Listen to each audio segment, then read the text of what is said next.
Hello and welcome to the MSU Wealth Management Association podcast. This summer we are excited to bring back some of our favorite episodes every Monday. We hope you are having an amazing summer and expect new interviews for our next season, Season 9, in September as the school year begins. Thank you for listening and enjoy.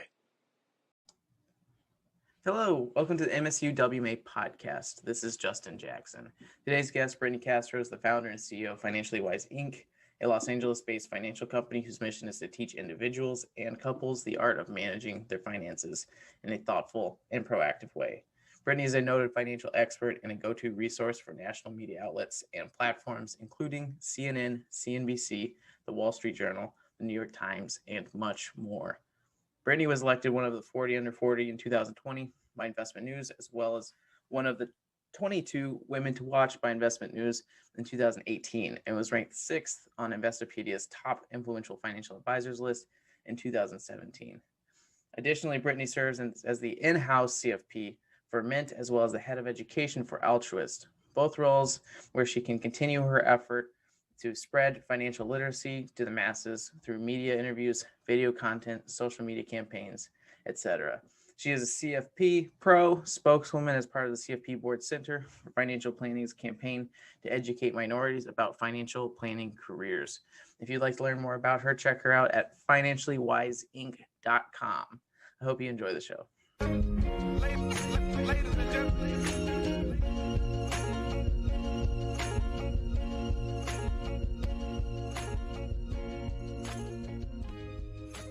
All right. Thank you for coming on today. Thanks, Justin, for having me. Yeah. So could you start off by telling us about your journey as a financial advisor? Maybe even starting all the way back to when you were in college. Yeah. It's so funny because I'm talking to you and it doesn't feel like that long ago, but It kind of does. In college, I studied business economics.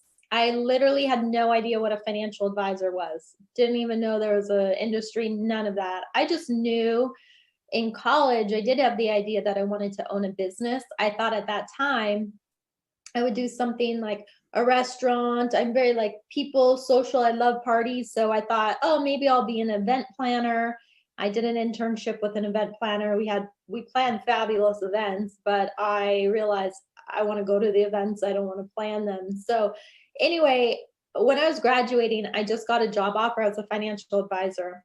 And I remember going to my career counselor. I said, what's a financial advisor? I got this job offer. I don't know what to do. And she goes, why don't you just take it? Just say yes, because you never know. You might like it. And the point is, you just got to start. You got to do something. And I think that's such a valuable advice, especially nowadays, because it's so overwhelming. Sometimes everybody thinks they need to find their purpose or their passion. And I was like, get a job and you'll figure it out. Because really, it's just about getting your experience, learning what you're good at, what you like, what you don't like. And you won't know unless you try.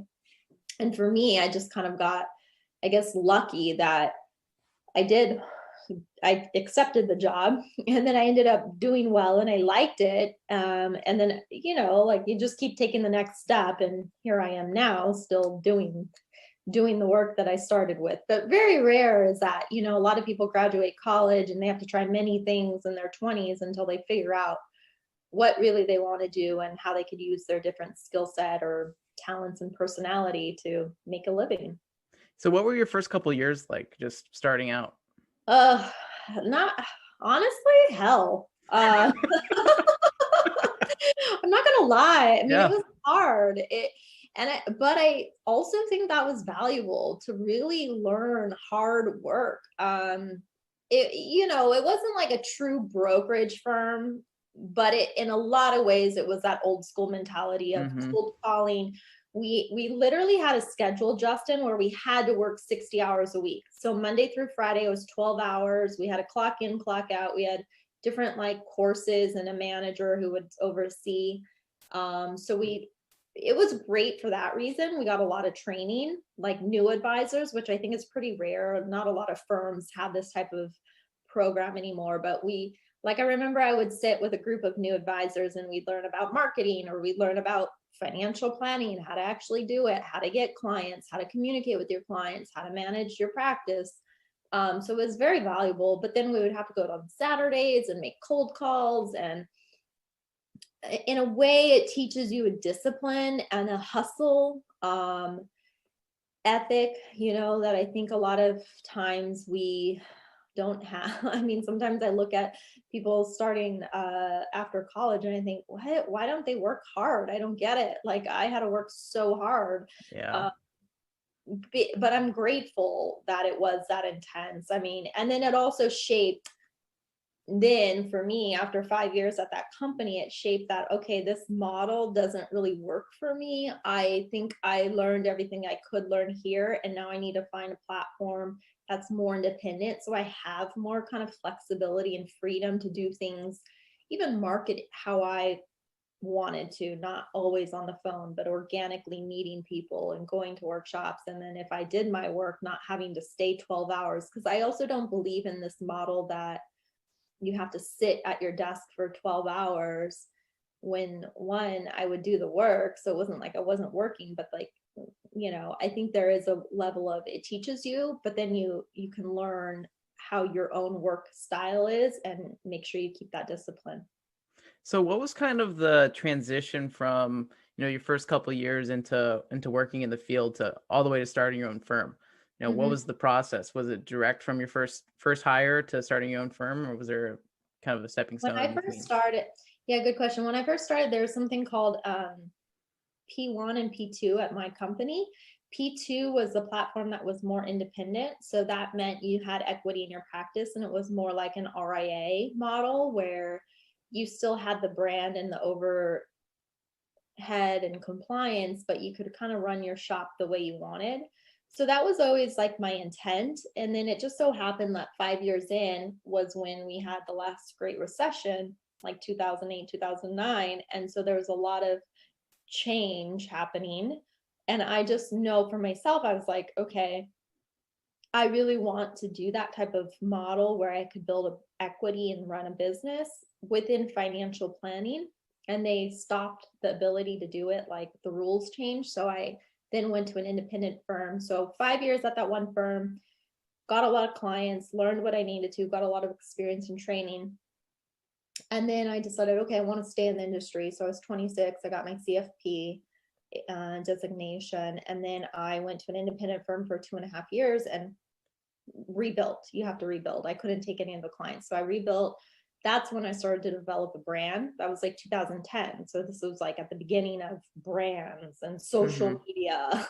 And in finance, we're still so far behind compared to beauty and fashion and all these other music, But at that time, I saw this ability to leverage social media and a brand to build a business and create clients. And so I just did everything I could within the compliance regulation to start a Twitter account, to do Facebook. Justin, I mean, you'll laugh, but I would have to call compliance every day and say, no, you have to approve this tweet. Like I had to submit all my tweets for pre-approval, which is like so anti the point of Twitter. Yeah. But that's what I did. I wanted to make it happen. So I found a way. And 2.5 years there, then I just decided, okay, I need more freedom to do more speaking and brand partnerships, which is a lot of what I do now. So I started this company 8 years ago. So until just this year, I've been doing individual financial planning, partners as a consultant or spokesperson with companies and brands to create financial content, which was my own unique niche. I think that I really feel like, oh, that's what I'm supposed to do. The 15 years of working with individual clients has helped me learn all the experience of working with real people, real money challenges. And now I take all that and put it into the content that I develop with these companies. So why did that appeal to you so much to leave the scope of just quote unquote, just being an advisor? Like, why did you decide to expand beyond and do speaking and all these other things you're involved in? I think that was always part of it because I'm naturally like a creative social person. And for me, I was good at financial advising, but I wasn't like passionate. Some people really love financial advising. Like they could just sit and do financial plans and software all day long and meet with the clients. I'm good at meeting with clients. I'm really good at it, but that other stuff just didn't do it for me, like the software, running analysis. I was like, great. for me, I think I just found that being in finance, this was my unique version of it, where I'd still be involved in financial planning, but it was more on the education side and speaking side than anything else. So have you always known you're a creative person like this? No, I think that was part of self-discovery. In the first 5 years, after college, just kind of give you a little background, I was like on the dance team in high school, dance team in college. I was very like academic in school, good student and such. But when I did financial planning for those first 5 years, I became so like robotic corporate finance person that I stopped doing a lot of my creative things like dance or just enjoying life. And I became so like corporate. I do this because I want to pretend I'm a robot. Like I became like this little robot. Like, here's how you got to succeed in life. And I followed the rules of how you're supposed to get success. And then I forgot all these other parts of me that I enjoyed. And then I said, no, I was just like sick a lot. I wasn't very healthy. So then I started to do those things again, like dance. And then I realized for me, like you and I could talk about money all day long on a video, but if you asked me to write a 10-page article about it, I would be like, oh God, it's so boring. So I just realized I have to find a way to make it work for me. And that was just part of my personality. And then you kind of learn like, hey, I'm pretty good at speaking. And then I just kept doing it. And I never took formal speaking courses or anything, but through so much experience, you get better and better and better, and you always learn. So what advice would you give to young advisors who might think that they might be creative? Like they have a slight inkling that they're more creative. Do you think they should follow that itch? I think so. I think you'll be happier. And it doesn't always need to be you're creative with the finance, but keep your creativity alive. For me, I think finding the creative side in money was because also too, you do the financial plans, you kind of say the same thing over and over to these clients, and you're doing the same financial plan over and over and over. And so the creativity is like, well, you are so different than the other person. So that's the creative component, is each person is so different. So even learning how to communicate creatively to help people is so fun.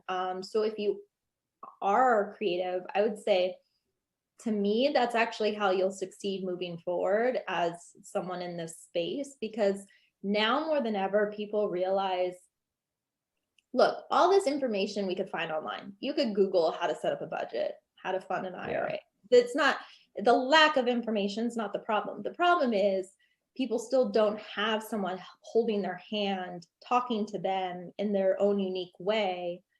And so I think if you're creative, you'll actually do better, because you'll begin to market yourself in a unique way, attract clients in a unique way, help the clients in your own unique creative way, get those referrals. And, I think that's a big part of having a successful business, is constantly pivoting and reevaluating and evolving. Because it's not like 8 years ago, I had a vision of where I wanted to be, but also it's been so much more than what I ever envisioned, just because that's how life is. So how did you develop your technical expertise? And did you do that before you started pursuing the more creative side? Your CFP designation, I think you have a couple other designations outside of the CFP too, right? Yeah, I think that's part of it. In the beginning, I read every finance book, every marketing book, every business book under the sun, took courses, mentors, got a few designations, CRPC, AAMS, and then the CFP. So I felt like I had all the academic backing. And then when I started this company 8 years ago, then I thought, okay, I have all the training mentally. Now I need to put into place the brand. How am I different? Who are the people I'm trying to help? And focus on that niche to then attract the business. Because I always would tell people too, this, but you can be the best financial advisor, planner in the world, but if you have no clients, it doesn't matter. Yeah. So actually, marketing in the creative side of this business, it is more than the tactical analytical side. Yeah. So what was your process for developing your own brand? Like, did you just sit down one day and start journaling? Did you start watching videos on people who had good personal brand? Yeah, actually a lot of that. In 2010, when I went to LPL, the independent firm, and I had to start over, I did this brand course where I had to create a brand. So they go through a lot of activities of what is your brand personality? What is your brand colors? What are your brand like statements, mission? And I did a lot of that, like brand handbook, if you will. And I would explore other brands. Like, for example, we can just look at Apple, what is their brand? You see, they have a certain color palette, aesthetic, how they create their products. I mean, so I took courses. I had, more of that like formal workshop thing I did. But then a lot of it too, like you said, I just watched videos. And for me, I actually was watching a lot of videos about fashion and beauty brands, because at that time was more specifically focused toward women, the segment around women. And I personally thought, oh, women all day long can talk or like look at these fashion brands or go on this YouTube and watch makeup tutorials. I want to find a way to do that with money. Why can't money be just as fun or kind of playful? Yeah. Why does it always have to be so serious and like, I don't know, overwhelming? So I actually just referenced a lot of brands. I never really reference financial brands, to be honest. Anytime I do like my creative work, I look at other industries and what they're doing and kind of like relate it to money.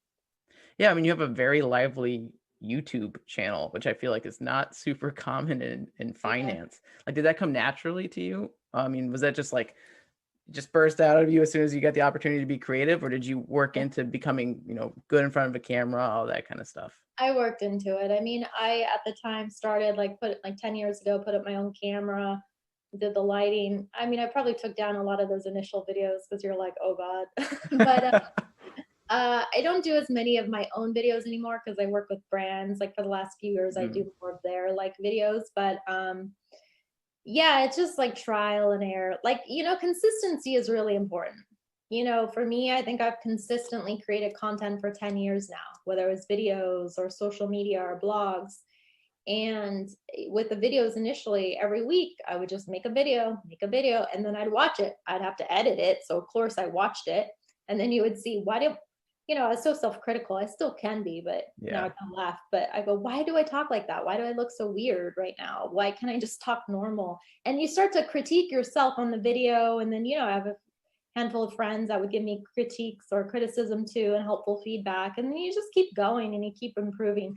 Even a few years ago, I remember I've been like doing videos for like 8 years.